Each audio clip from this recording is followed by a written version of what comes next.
চাহ হাতখন দেচোন এফালে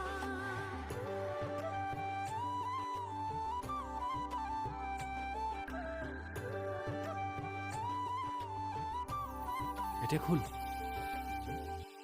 এই কাণফুলি এযোৰ লৈ আহিছোঁ তোলৈ বাহ ইমান ধুনীয়া অঁ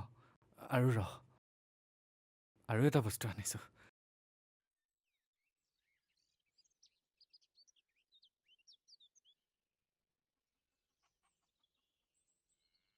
চাওঁ এফালে